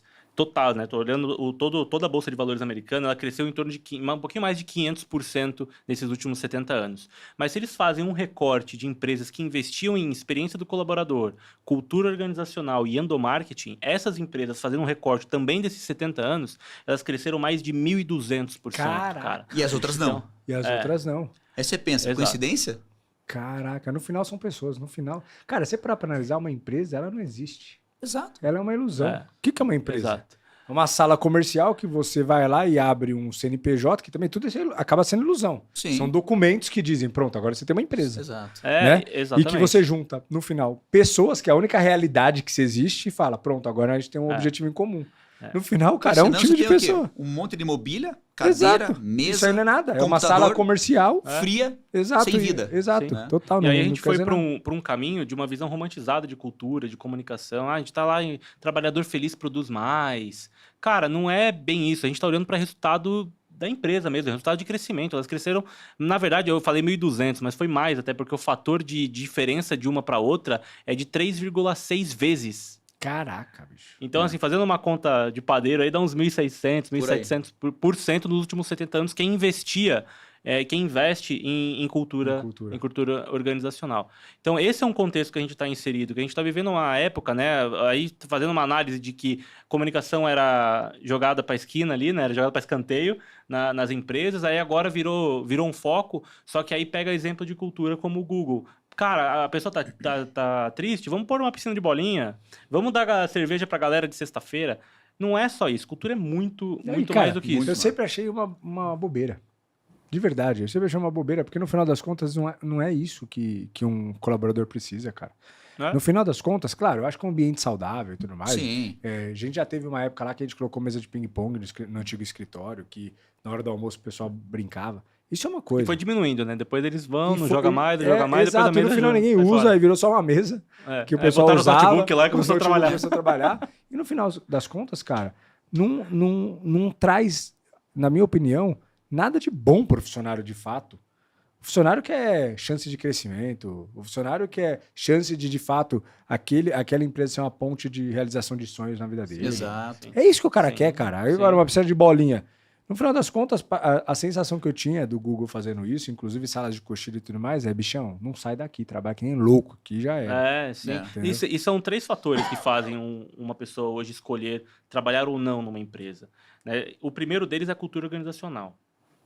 É isso também estudos E de isso consultorias, são né? dados recentes, reais, inclusive, É né? mesmo? Dados recentes, que a gente tem, lá na Clima a gente olha muito para pesquisa, consultorias americanas, consultorias em geral, porque a gente precisa ter um contexto da nossa solução, né? E a Total. gente está olhando para o mercado para a gente ir acompanhando essas tendências aí de comportamento, tendência de para onde as empresas estão olhando, o que eles estão fazendo, né? Então a gente olha muito para isso para ter essa certeza de dados, né? Então hoje, o principal fator de decisão são 3, na verdade. O primeiro é a cultura organizacional, né? O segundo é a liderança direta daquela pessoa. Ela vai estar avaliando quem é meu líder, com quem eu vou trabalhar, qual que é o perfil dele. Porque existe, né, a cultura, mas tem as culturas das áreas também. Sim. Né? O Simon Sinek fala muito disso, de ter a cultura da empresa como se fosse árvore. Né? Existe a cultura que é o tronco, mas existem as pequenas culturas que são os ninhos que estão na árvore, né? E, obviamente, você vai estar nesses ninhos São aí. o quê? Os setores e tudo mais? São setores, as lideranças e tudo mais. Então, Às por isso vezes até filiais e tudo mais. Sim, não tem sim. como você exato. ter uma cultura. A cultura é a espinha dorsal, de fato. Né? Exato. E aí, esse é um fator extremamente determinante também, a liderança direta dessa pessoa. Né? E, por fim, é o plano de carreira. Cara, os colaboradores, eles querem ter clareza para onde eles vão. Não é a piscina de bolinha que vai fazer a isso, diferença. Eles têm que ter clareza, eles têm que entender o que a empresa espera dele e entender para onde a empresa vai. Exato. É isso, cara. Não é a campanha do mês colorido que vai fazer diferença na vida Exato. dele. É. Ele precisa entender para onde ele vai, o que a empresa espera dele e para onde a empresa vai. Simples, é isso que ele tem que fazer. E o papel da comunicação é levar essa clareza para ele. A comunicação, ela conecta a Exato. cultura, pensando que a cultura Vocês se fosse apegam algo... nisso também? Sim. Sobre a conexão da comunicação, Total. do empresa, plano de carreira, etc. Sim, total, porque a gente precisa falar, até para quem compra nosso serviço, a gente precisa mostrar para esse profissional qual que é o papel dele lá dentro, qual que é o papel da área lá dentro. E muitas vezes esses profissionais não estão nem preparados para saber direito o papel deles, ou eles até sabem, mas a companhia não vê esse papel estratégico. Né? Se for olhar, tipo, colocar um iceberg, né, no mar ali, Cara, o que as pessoas vão ver? A comunicação interna faz o comunicado, manda o e-mail. Cara, tem muita coisa embaixo que ninguém vê e o profissional se sente desvalorizado, porque a área acaba sendo desvalorizada. Sim. Então, eu entendo que o nosso papel aqui é mostrar para eles qual que é o caminho que eles têm que percorrer para que ele seja relevante lá dentro. Total. Porque se a comunicação ela não sai de uma forma bem planejada e organizada e tem um papel relevante dentro da organização, você vai fazer parte daquelas outras empresas que crescem 3 vezes menos. É isso. Né? Sim. Então, é basicamente nesse sentido que a gente busca dar clareza do contexto que a área de comunicação, de endomarketing, cultura, está dentro da organização. E, cara, hoje qual é a dor que vocês mais resolvem? Eu sei que é mais amplo, mas assim, as pessoas procuram vocês com qual dor, qual problema que elas falam, cara, eu preciso de uma empresa e aí vão atrás da Clima. Qual normalmente é a principal? É muito amplo, né? Como você falou, né, Felipe? É bem amplo. Mas assim, o que a gente olha muitas vezes, cara? Muitas vezes a gente quer o quê? As empresas, quando vêm, geralmente são grandes empresas, elas estão muito preocupadas no seu momento atual e que esse momento atual, ela não projete elas em um crescimento sustentável. Então, lógico, isso é uma vertente, né? Mas bem característico. E ele pensa, como é que eu consigo chegar no meu objetivo específico? Né? Porque hoje em dia é isso que o Rafa comentou muito, né? Quem gera os resultados? São pessoas. Sim. E as pessoas têm que saber por que gerar esse resultado, para que gerar esse resultado, como que eu me beneficio desse resultado. Então o processo começa a ficar tão intrínseco no eu que começa a surgir várias dores. E a gente fala de empresas com 14 mil pessoas, Caraca, 15 mil pessoas. Meu Deus. A gente atendeu a Atento, que era de São Paulo, um cliente nosso, 84 mil. Telemarketing, né? Telemarketing, cliente nosso. Então a gente pensou, 84 mil. Como que vai estar... Esses 84 mil vão estar alinhados com seus objetivos? Vocês, quando vocês são contratados, vocês se plugam com o RH? Também. Também. Isso. Depende muito é que cada empresa é uma organização complexa. E, cara, é um projeto gigantesco, cara. Não é um negócio total. assim, vamos lá. Mas muitas vezes, sabe, não é nem o projeto. Muitas vezes eles nos contratam, por exemplo, tem clientes que estão conosco já há 10 anos. Caramba. E assim, não é projeto, é uma continuidade, é um desenvolvimento e vai cada vez mais... acompanhando o crescimento da empresa. Acompanhando. Né? Quanto maior, mais desafios tem. Exatamente. E a Clima está preparada para atender empresas. Lógico, a gente tem o nosso ICP, a gente tem um direcionamento de clientes dos quais a gente atende. Né? Não tem um nível de maturidade específico, mas tem a relevância que a gente quer colocar. E a maioria dos nossos clientes, a gente entra muito nesse entendimento, mas se conecta numa estratégia muito forte de negócio e resultado. Talvez este seja um grande diferencial, porque a gente faz de uma forma tão primorosa, tão alinhada, tão imersiva nos clientes, que muitas vezes a gente conhece o negócio do cliente, às vezes melhor que eles em vários aspectos. Caramba, que legal. Então, isso é muito bacana, que a gente percebe que os nossos concorrentes hoje, eles fazem isso, mas de maneira um pouco mais superficial, ou às vezes estão naquela velha pegada de campanha, não sei o quê. Não, a gente não. Para nós, a campanha é a ponta do iceberg, que o Rafa comentou. É o que é visto. Mas a estratégia que suporta tudo isso, a gente tem metodologias próprias para várias iniciativas que nós desenvolvemos e que é provado na prática e tem um grande resultado. Então, isso nos dá uma musculatura e uma segurança de chegar aqui e falar para você ou para qualquer pessoa, cara, hoje, acho que em termos de entrega de valor, cara, a gente hoje é a melhor Conta empresa. alguns cases aí pra gente. Cases que vocês possam comentar o nome do cliente, mas também, caso não possa, escondendo o nome do cliente, mas case legal, assim. Legal. Dá para dar uma... A gente tem vários clientes aqui que a gente pode comentar, mas tem um case específico, né, de um grande cliente de varejo, né, a Centauro, tá, que é um cliente nosso, a gente atende o grupo, né, mas especificamente para a Centauro. Uma das principais datas que eles têm é a Black Friday, né, que isso se tornou vende mais do que Natal. Caraca. Né? E a principal data do varejo. Principal data de varejo, né? E dentro disso, o que é? É uma semana.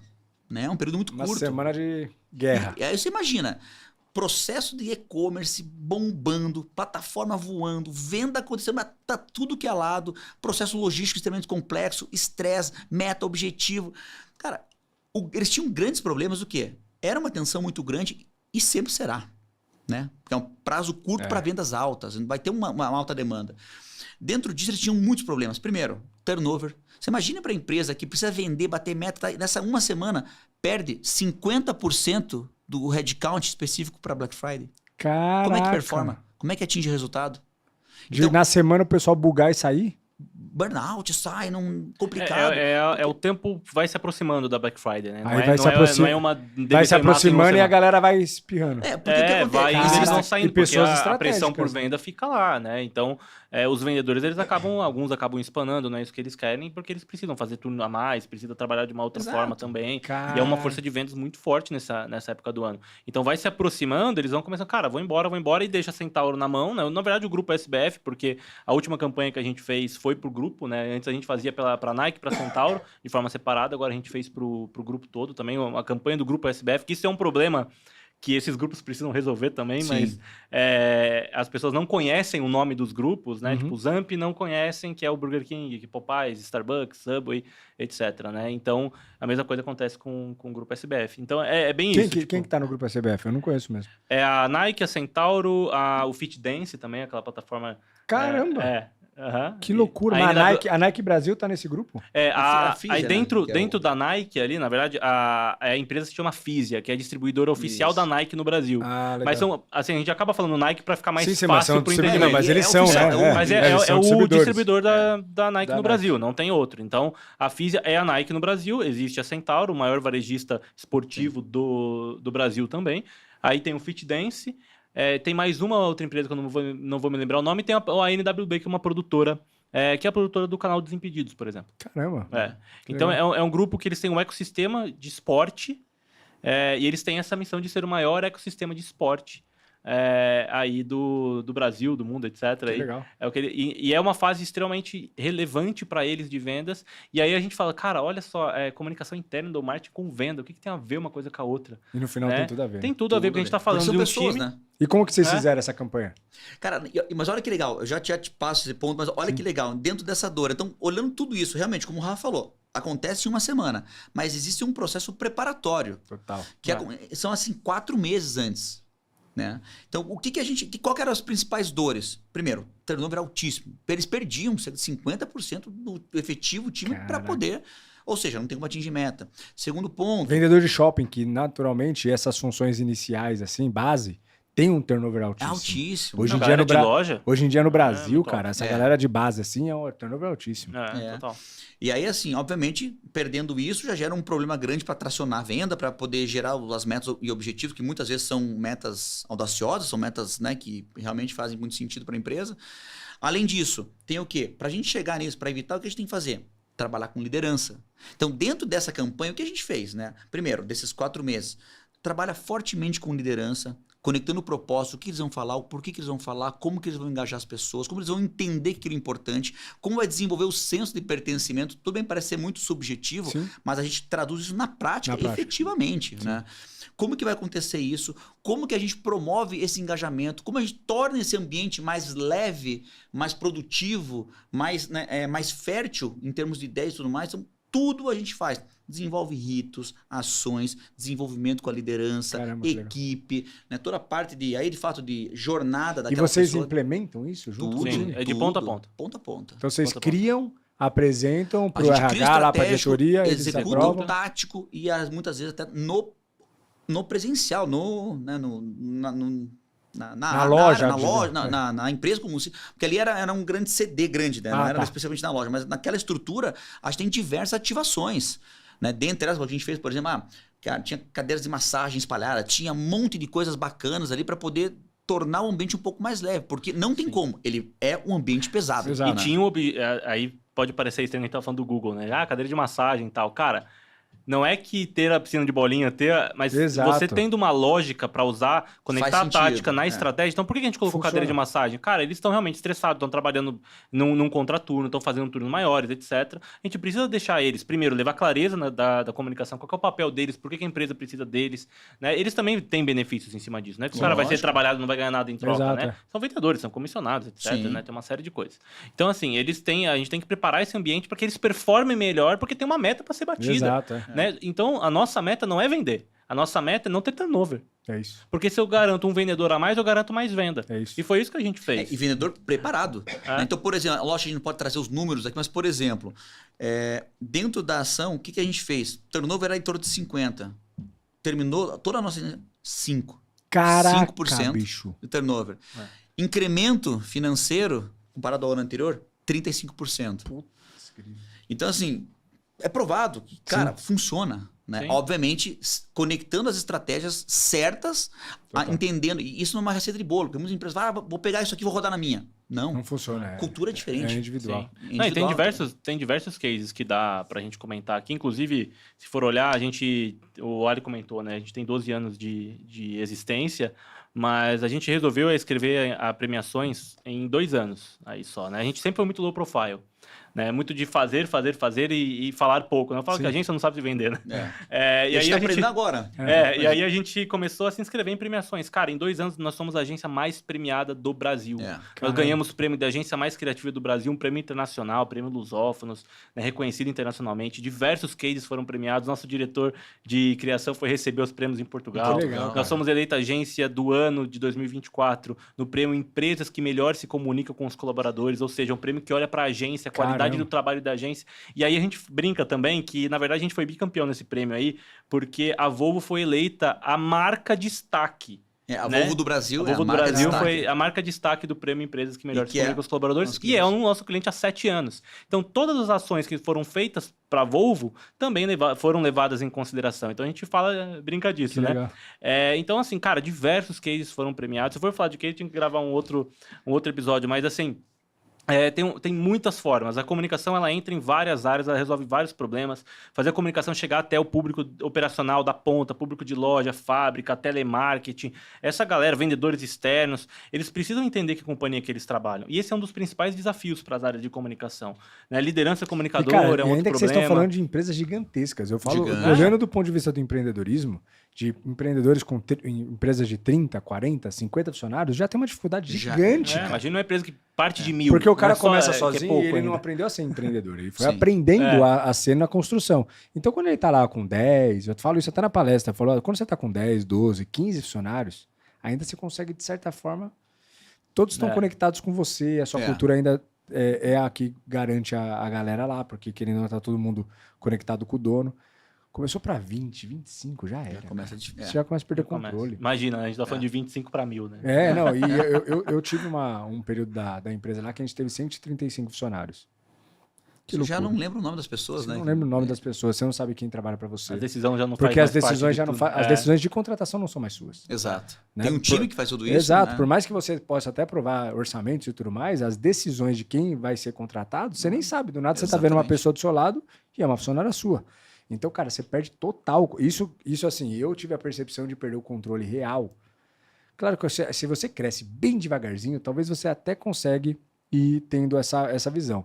Mas como a gente cresceu de certa forma rápido, que esse foi um tiro no pé, inclusive que a gente perdeu cultura completamente. Mas não tem... Isso acontece com grandes empresas. Crescimento muito rápido, pujante. Cara, a gente... Como você coloca esse pessoal dentro da cultura já pré-estabelecida? Cara, mas foi muito fazer um boarding rápido. A gente acabou pegando obra, eu trabalho com construção civil, a gente pegou obras grandes.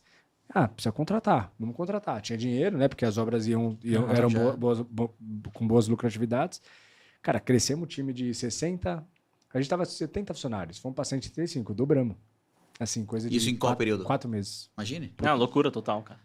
O RH deve ter ficado feliz, né? Perdemos a mão. Perdemos a mão total. Literalmente. Inclusive, aí começa assim, perdemos a mão de cultura, perdemos a mão de disciplina da equipe em várias coisas, perdemos a mão de qualidade de operação. Processos, né? De entrega, perdemos a mão de tudo, cara. E aí veio pro financeiro. Faltou clareza, né, de informação que o cara tinha que fazer. E aí começou a afetar isso, entrega de obra, qualidade, fluxo de caixa. Cara, foi um problema que foi difícil segurar, cara. Isso foi em 2021.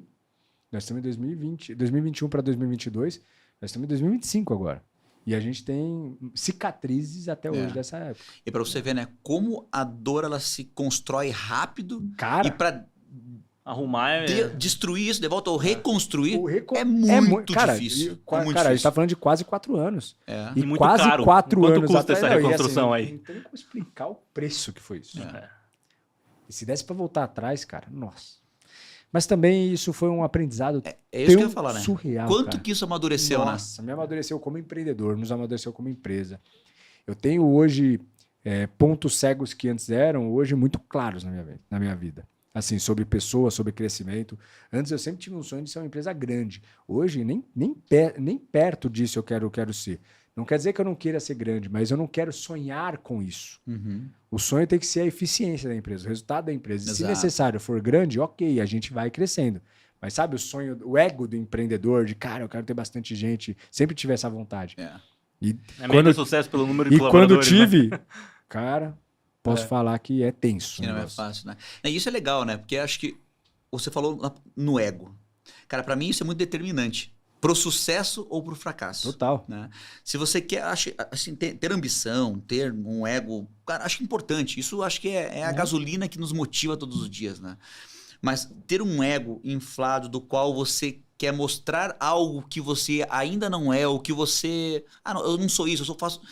Eu acho que é um primeiro passo para o fracasso. Eu também acho. Sabe? Eu acho que assim, você tem que ter orgulho do que você construiu, você tem que, né, buscar mais, porque senão você não é um empreendedor, você vai querer mais. Acho que essa ambição de crescer, mas também não é crescer a qualquer preço. É exato. E não é cara, o ego muitas vezes derruba o empreendedor, te deixa cego para poder olhar novos negócios. A grande maioria dos empreendedores estão fadados ao fracasso por ego. Porque alguns empreendedores chegam em mim, cara, a solução é tão simples. Ele tá com um problema grande, e aí ele me apresenta o problema, eu olho e falo, faz isso, isso, isso. Ah, não, mas isso não.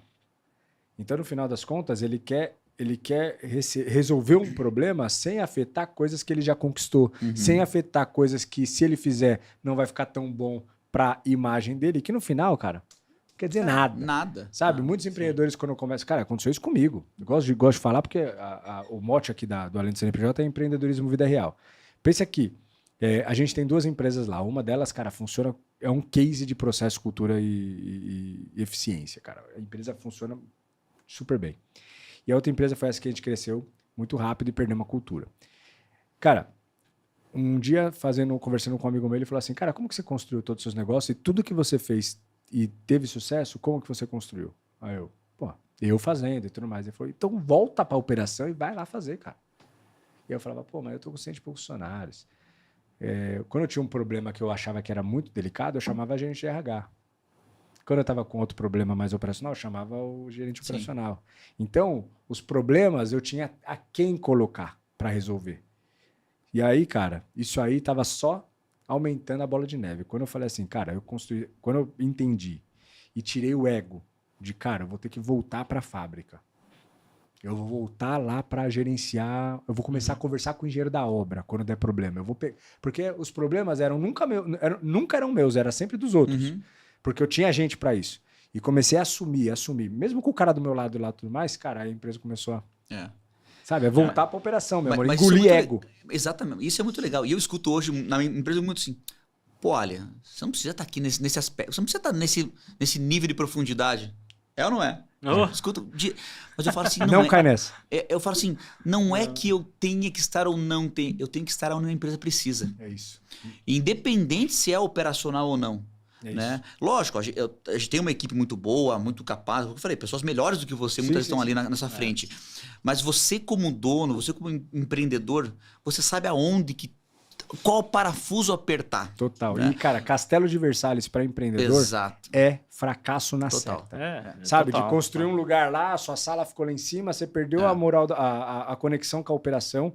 Por mais que você não esteja nela, mas você não pode perder a conexão com a operação e se envolver em problemas que você escolhe se envolver só para sentir como tá o clima. Exato. Importantíssimo. E isso é bacana. Depois assim, eu vou lá, deu um problema. Cara, um problema com um cliente ou alguma coisa assim, eu vou lá, entendo, discuto. Mas peraí, por que aconteceu? E eu começo o quê?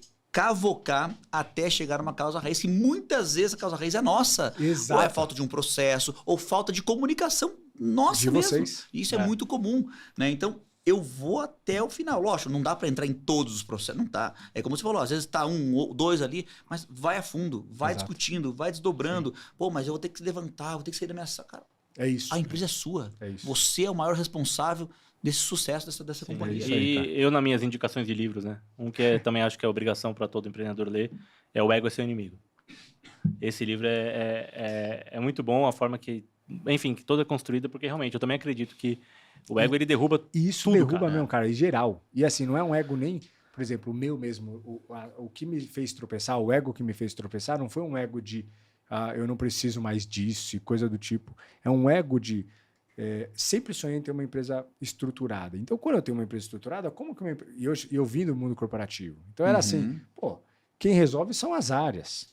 E eu achava que empreender era isso, sabe? Pô, a partir do momento que você tem as pessoas, você resolve sozinho. Só que outra coisa que eu percebi também é que dependendo de como você trabalha essa estratégia tático e operacional, o próprio tático, que é o que está falhando e gerando problemas de cultura, ele te esconde de problemas. Uhum. Porque Exato. ele te trazer os problemas de maneira muito em aberto, ele vai expor a ineficiência dele próprio. Sim. O seu líder que vai lá e se ele é muito aberto com você falando, cara, a gente tá com problema disso, no final ele vai expor para mim que ele não tá conseguindo resolver aquilo. Então, muitas vezes, quando você fica um pouco afastado da operação, você acaba sendo blindado da realidade pelo seu próprio tático. E aí eu falei, cara, isso aí foi uma baita escola para mim. E aí, hoje em dia, cara, a gente tá começando. Aí tivemos uma redução de equipe gigante. E estamos reconstruindo agora do jeito certo. Mas de forma orgânica, ordenada. Sólida. Então, esse é outra coisa que a gente aprendeu com tudo isso aí. E, cara, falando hoje dos problemas de hoje, eu acho que uma coisa que todo mundo reclama, a dificuldade de contratar, a dificuldade de as pessoas entenderem ou identificarem propósito nos negócios. E principalmente um pessoal tem reclamado muito da geração Z, e eu sou um dos caras que reclamam muito da geração Z, falando de cultura woke e tudo mais. Então vamos dividir isso nessa última fase do podcast, que a gente já está no finalzinho, já praticamente terminou o tempo, olha como passa rápido. Passa rápido, né? Conversa boa vai indo, né? Conversa boa vai indo. Mas assim, como que tá a dificuldade de contratação? É realmente uma dificuldade ou simplesmente o cenário mudou e todo mundo está se apegado no cenário anterior? Dá um overview assim sobre recrutamento. Cara, é um problema real. Sim, é um problema real. Eu acho que as empresas, elas tentaram se adaptar a uma coisa que elas não são e elas próprias geraram um problema para si mesmas. A geração Z, eu concordo contigo, é um desafio muito grande, né? A gente até li uma matéria na Forbes falando muito assim, mirar o sucesso, acertar o burnout, né? E isso é muito claro, né? E o que é o burnout, né? Por que eles acertam?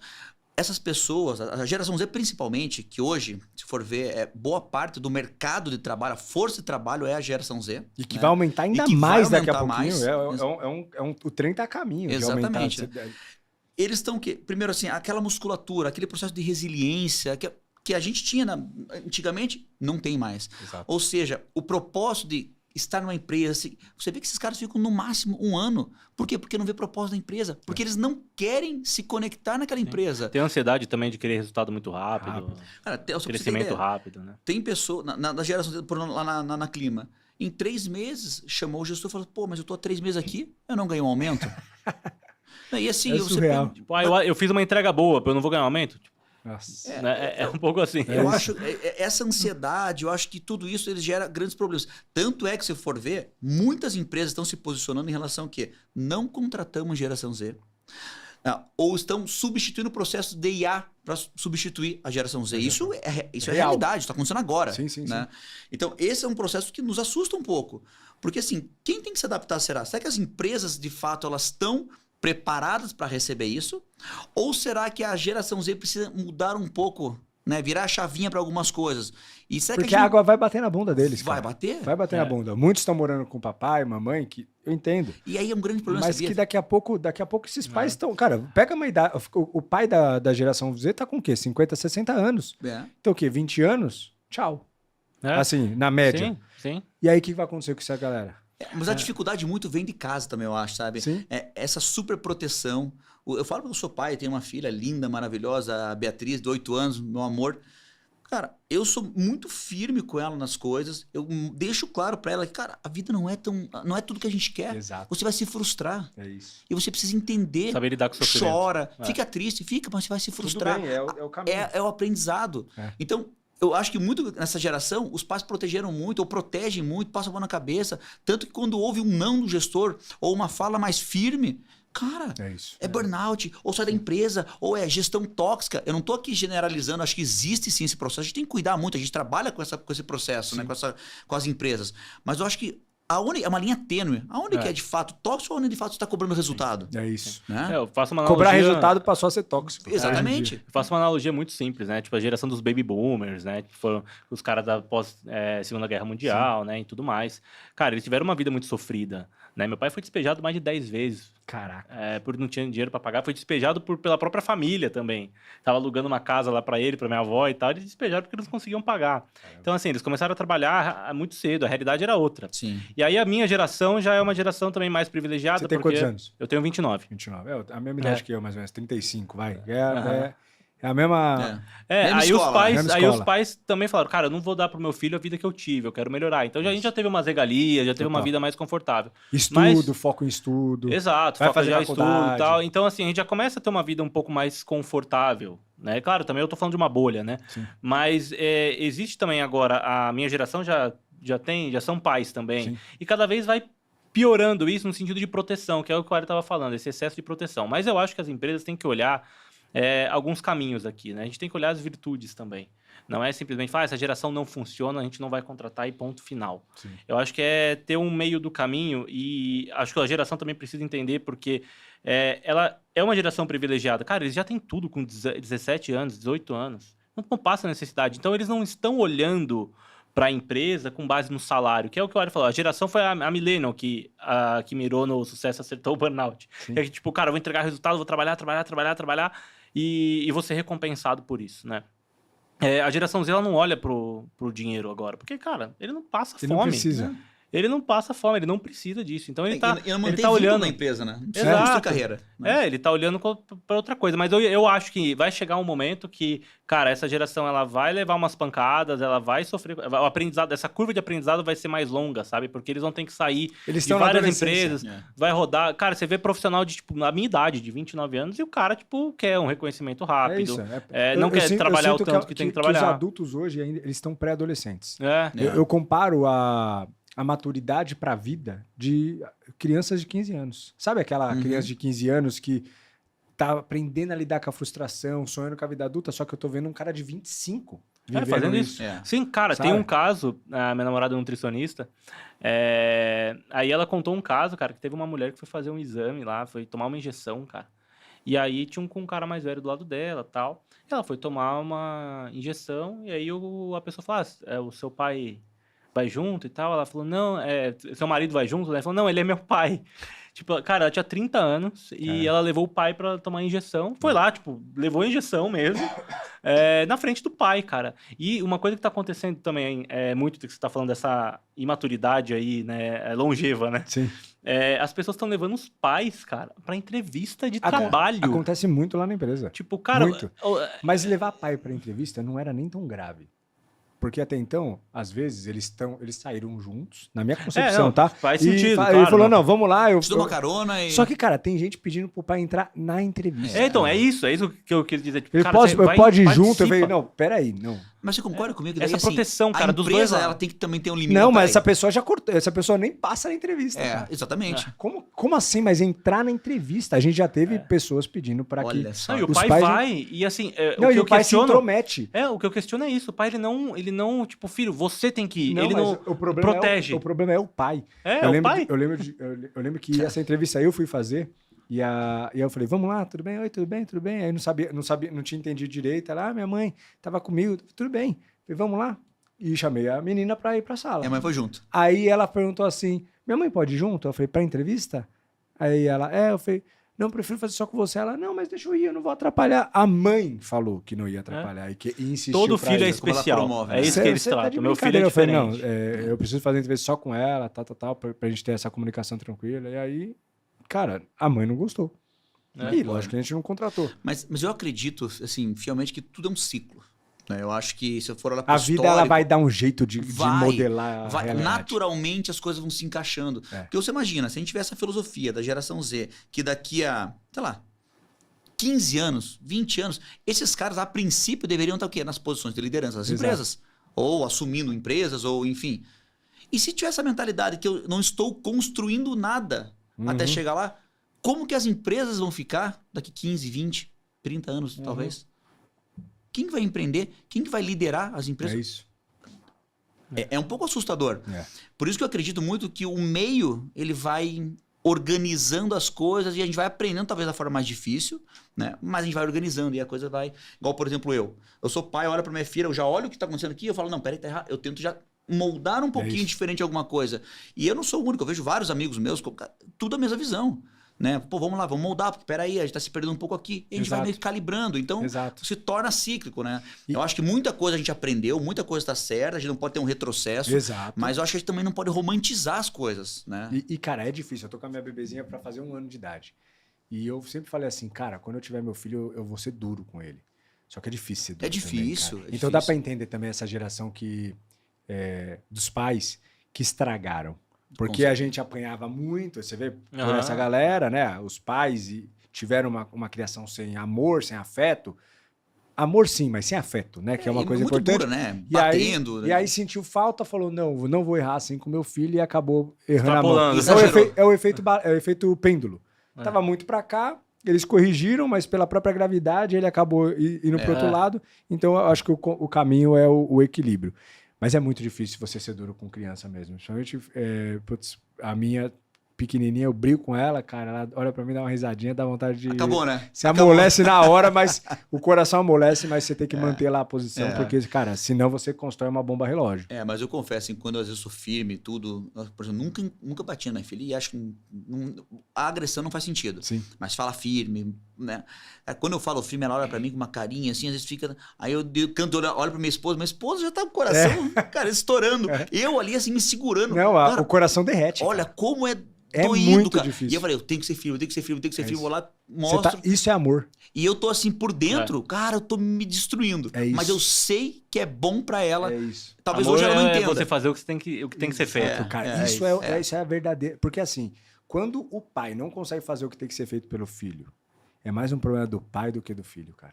É o pai que tá deixando de amar de verdade. Porque no final das contas ele tá criando um bosta. Tá fugindo da responsabilidade de ser cara, pai. Quantas pessoas que não é uma pessoa mole. E no final das contas, cara, é aquele negócio. Vai apanhar da vida. Porque a vida não amolece, cara. A vida não amolece. Então a geração Z, cara, infelizmente, eu sinto isso também. Por outro lado, só pra gente já concluir o raciocínio e já entrar na parte final aí. Por outro lado, a gente tem algumas pessoas da geração Z que já são mais espertos, sabe? São os pontos fora da curva que quando chegam lá, cara, voam. Voa, né? Sim. Você fala, cara... É a virtude, tem as virtudes também. A virtude, quando teve uma boa criação, e você percebe, cara, que no final das contas, criação, entrou uma estagiária lá, tá com a gente há 1 mês. A menina, ligeiríssima. Mas, cara, essa menina é ligeiríssima, surreal, disciplinada, sabe se portar. Cara, aí eu falei, cara, essa menina é um potencial, cara, porque... Por exemplo, você dá atividades de tecnologia para ela, a gente começou a pedir para ela é do ADM, pedir para ela começar a trazer um pouco de inteligência artificial. Cara, não precisou nem instruir muito, ela já começou sabe, ela começou a cruzar as coisas, coisa que se fosse um funcionário mais antigo, teria muita dificuldade para fazer. E assim, a menina é produtiva demais, usa tudo ela usa inteligência artificial e tal. Você fala, cara, é surreal. E aí quando você vai ver, quando eu tava conversando com ela, mãe muito chata. Sabe? Quando eu falo mãe chata, rigorosa, tal. Pai presente, então você vê assim, ó, a família molda total, molda completamente, total. sabe? Mas assim, eu acredito e as virtudes de ser uma pessoa que cresceu com inteligência artificial, com tecnologia, cara, essa galera tem uma velocidade de raciocínio. Eu me sinto até um tiozão falando isso, mas cara, é verdade, cara. Mas imagina, com esse potencial todo, com o ferramental todo que ela tem na mão, souber conectar as coisas certas e ter vontade, cara, o céu é o limite, Essa menina, se ela continuar assim, sem brincadeira, ainda mais com a competição que ela tem, que é baixíssima, por causa dos problemas da geração Z, essa menina ela tá com 17 anos, sei lá, acho que 18. Com a minha idade já era. Quando ela tiver 30 anos, essa menina vai estar voando, cara. Voando mesmo. Então, cara, gente, obrigado pelo papo. Não terminou ainda, que eu quero agradecer aos patrocinadores, mas, cara, já até estouramos o tempo. Mas foi bom. Mas valeu, obrigado. Foi bom demais, ótimo, cara. Foi bom. Deixa eu só agradecer aos patrocinadores, já volto com vocês aqui. Mas, turma, todo esse audiovisual de qualidade, graças aos patrocinadores, às empresas que acreditam no projeto do podcast e investem para que tudo isso seja disponibilizado aí de maneira gratuita na internet. Então, eu quero começar agradecendo nosso patrocinador master, SMB Store, do meu parceiro Alonso. Desde 2018, a SMB Store tem ajudado micro e pequenos empreendedores a controlarem seu estoque, vendas e financeiro. Tudo isso com um sistema acessível e fácil de usar. Agência RPlan, do meu parceiro Rodrigo Álvares. A RPlan oferece a solução completa de marketing digital para negócio, cuidando das empresas com olhos de dono. Desde a criação de sites, gestão de anúncios, planejamento estratégico, social media e SEO. Polux, sabia que existe oportunidade de desembolsar menos que impostos através de um planejamento tributário? Eles são especialistas em gestão de tributos e de crise. CMC Displays, está precisando vender mais? Então seu negócio precisa de soluções criativas para PDVs, balcões, bandejas, displays e muito mais. WJR Consulting, aumente seus lucros, seja aumentando receita ou reduzindo despesa. Gestão financeira descomplicada para empresários. Inspira Capital, operação e gestão financeira por assinatura, o braço direito do empreendedor. BPO financeiro não é mais futuro, é presente. Crosshost, quer dar voz ao seu negócio e alcançar mais empresas? Todo esse estúdio aqui é da Crosshost. A Crosshost é especialista em produção audiovisual e soluções em internet, criando podcasts, eventos e transmissão ao vivo com qualidade excepcional. Max Service, contabilidade que tem como missão a parte consultiva ao empreendedor, estando sempre próximo da gestão da empresa. Com um ecossistema completo, oferece atendimento desde Simples Nacional até lucro real, inclusive eles têm o lucro real como especialidade. E por fim, de Sisti Borghese. Você está com dificuldade de pagar os seus impostos? Ou você tomou alguma autuação tributária que está colocando em risco a sobrevivência do seu negócio? Chama a turma da Sisti Borghese Advogados. Eles são um escritório jurídico especializado em direito empresarial, mas principalmente o tributário, que os caras são muito bons, inclusive são os nossos advogados lá da empresa. Tamo junto a todos vocês. Se você que está assistindo esse podcast está com alguma dor, possivelmente alguma dessas dores que você tem aí são resolvidas por uma dessas empresas. São empresas que eu conheço a empresa, os donos, né? Todo mundo que quer investir no nosso podcast, querendo ou não, eu tenho uma corresponsabilidade na indicação, então me aprofundo para saber se é um negócio bacana. E eles resolvem dores reais. Então não são só empresas que têm um bom serviço, mas que oferecem soluções para dores reais do empreendedorismo aí. Então, com certeza absoluta, alguma das coisas que você está com problema, os caras podem resolver. Tamo junto. Obrigado a todos vocês aí que acreditam no podcast. Vão para cima. Turminha, para a gente finalizar, woke. Essa pegada woke a gente percebeu que está caindo, né? Desde a gente ter absorvente. Se isso ficar muito complicado para vocês opinarem, tranquilo, tá? Mas desde absorvente banheiro masculino, né? Até linguagem neutra no RH. E a gente viu que isso foi um movimento muito grande, CEOs caindo na panela do woke, não podendo nem se posicionar contra isso, e no final das contas, da mesma forma que o ESG lá na Europa acabou colocando eles numa panela de pressão, porque abandonaram um monte de emissão de energia, criação de energia do jeito certo, né? Do jeito sustentável, mas que no final dos contos não era produtivo, e hoje em dia estão comprando gás, energia suja da Rússia. Tem acontecido isso também. E aí as empresas hoje começaram, eu acho que um pouco puxado pelo Trump, começaram a desligar essas agendas. E no Brasil também isso aconteceu igual. O que vocês dizem da agenda woke nos ambientes corporativos, assim, uma vez que vocês estão com essa visão total em grandes companhias e tudo mais? Dá um overview pra gente. Eu vejo que tem algumas empresas que estão se posicionando de uma forma muito clara. A gente acompanha, né? Não tem nada a ver com a clima isso daí, mas é mais o movimento de mercado mesmo que a gente acompanha. Tem empresas que estão desligando a área de diversidade, estão, por exemplo, Toyota divulgou que não vai abrir vaga mais afirmativa, entre outras empresas aí. Se eu não me engano, acho que a Rolls-Royce falou, enfim, a Boeing. Isso, uma porrada. E aí uma começaram. Exato, a gente entende que é um movimento muito partindo de empresas de fora, né? Até porque é natural isso daí, então elas vêm se posicionando assim, porque não é que elas não querem mais. Se você faz parte de uma causa, ou enfim, tá dentro desse contexto, a gente não quer olhar mais para você. Não é isso. É que eu entendo, aí a minha opinião é que criar vários polos e vários grupos que como fosse assim, cara, se você não é desse grupo, você está errado, né? E aí começa a ter um mundo tão polarizado e de tanta briga que às vezes acaba até perdendo o sentido. Total. Né? Então eu vejo que é uma tentativa dessas empresas de falar, cara, eu não vou olhar para os seus aspectos pessoais. Né? Até porque falam, né? E eu acredito nisso, não é escolha de ninguém isso daí, né? Simplesmente é um fator que ninguém escolhe. Mas, cara, é um ponto que as empresas estão falando, eu não vou prestar atenção nisso, eu quero resultado, eu quero gente que me dê, que gere valor, que agregue valor para a empresa. E se Então, você for preto, trans ou qualquer coisa, ok, pouco me show importa. de bola. Eu não vou dar Exato. esse peso, é esse tom É isso. que a gente está vendo.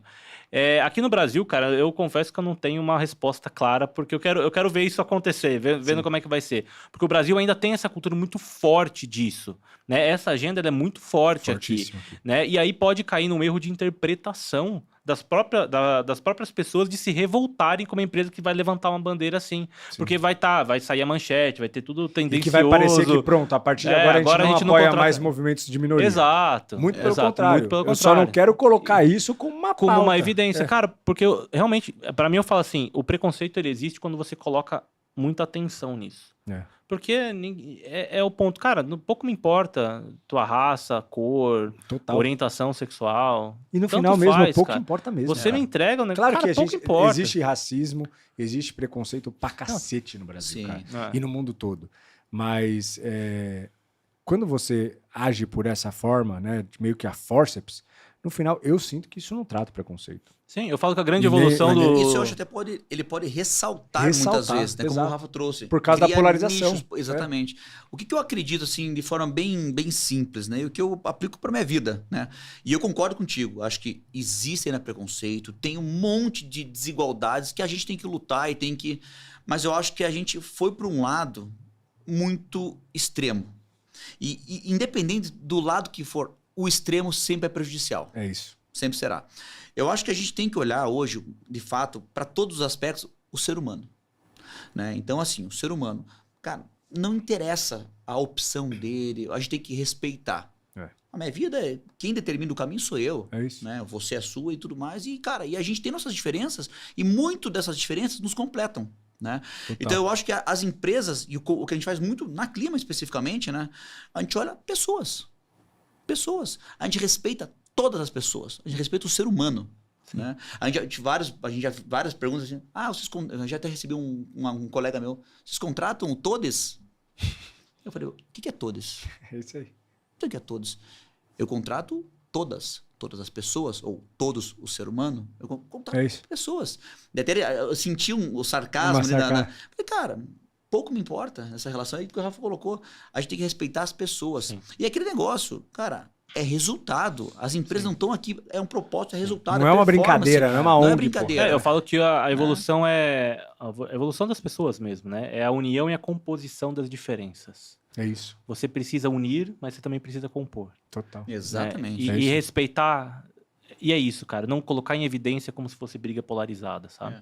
Mas hoje no Brasil eu vejo claramente, sim, em muitas empresas, tem um receio muito grande de tocar nesse assunto, falar, por até realmente represárias. Sim. Rede social. E que vai acontecer. Existe pega um corte aí fora de contexto. E acontece, Então, se uma fala uma coisa, fez um corte, o mal colocou lá, pum.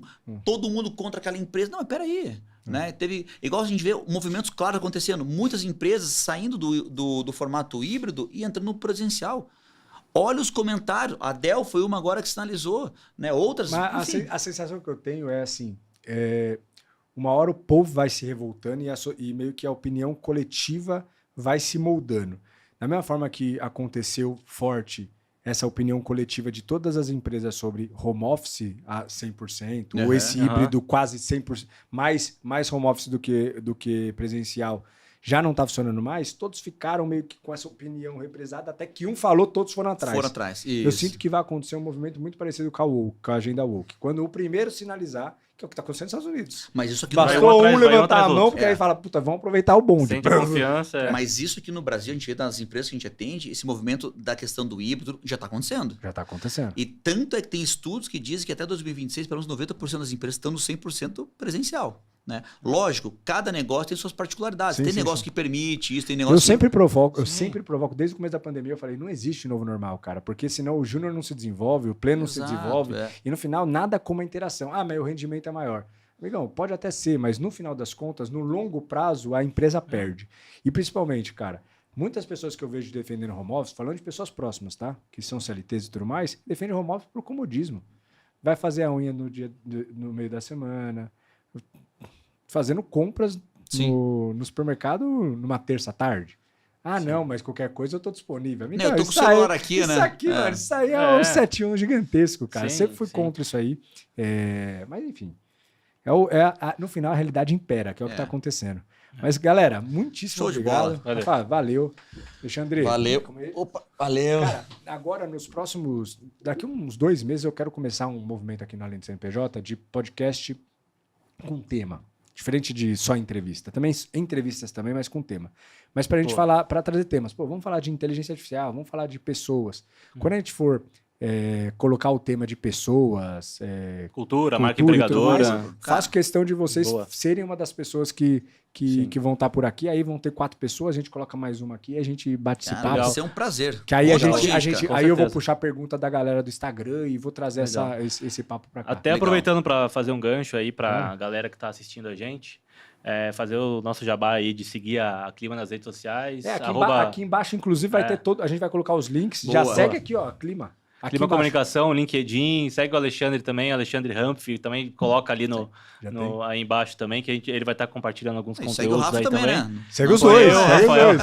Rafael põe Calia, coloca aí também, vai estar embaixo. Legal. Mas também queria mencionar o nosso podcast, o Cultura legal. Criativa, no qual o Ali é host, também vai ter outros convidados, onde a gente debate também assuntos sobre cultura organizacional, marca empregadora, Indomart, todos esses problemas aí, todo o mercado. Então, convido aí todo E mundo. já tá no ar, tá rolando? Está rolando, já tem 2 episódios ali, Que tá bem legal. no começo, a gente já tem alguns gravados aí que vai estar soltando, mas tá tanto aí no Spotify, nos principais canais aí, streamings de podcasts, videocasts, etc. Pô, que legal, aí, vou YouTube, assistir, todas cara. as redes sociais. Assista, que agora estão Acompanha bem aí no legal. LinkedIn, tem muito Legal. conteúdo legal lá que a E gente a tá gente pega ali compartilhando. grandes executivos de empresas, né? Então, a gente já colocou agora, sei lá, diretores de comunicação, superintendente de marca, para falar sobre isso. né? Caramba, Sobre que legal, cara. E são muitos desses são nossos clientes, ou muitos são pessoas do mercado. A gente gravou com...